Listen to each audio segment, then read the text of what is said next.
The Mykolaiv region and the Kingdom of Denmark signed a memorandum on post-war reconstruction. In fact, the document cemented the commitments made by the Danes back in the summer. As soon as the weapons are silenced, they are ready to invest money in order to bring the Mykolaiv region back to its pre-war condition.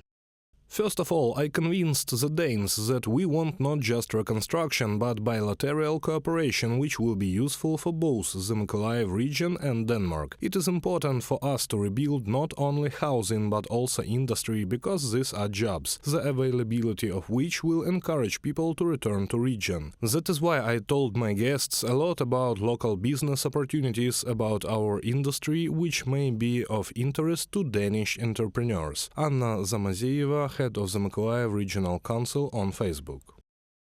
The Danes will be able to compensate some of the funds for the reconstruction of Ukraine thanks to the Russian assets frozen in the country. These are assets and currency worth almost $11 billion.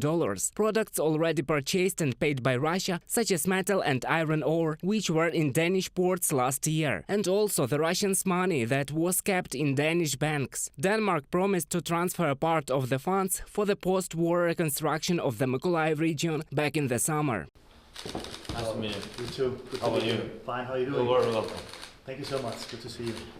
In total, the international group for blocking the Russian assets has counted more than $50 billion of already frozen funds that are of Russian origin. This is the money and property of sanctioned Russians arrested in various countries.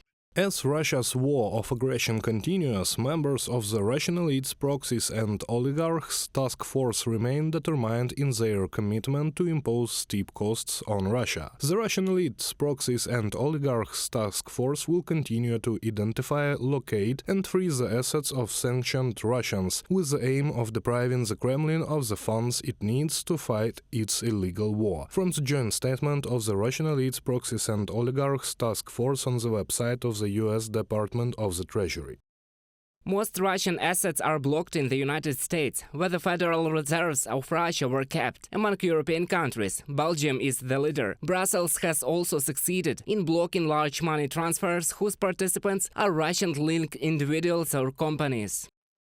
In addition, Russian financial transactions worth 191 billion euros were blocked. In total, these measures affect 1,789 blacklisted Russian companies or citizens. Shortly after the start of the war, our customs faced a sharp increase in the number of import and export inspections. For example, with regard to Russia and Belarus, 91,020 declarations have already been checked. Also, 7,925 containers have been physically checked. Vincent van Pettenham, Minister of Finance of Belgium.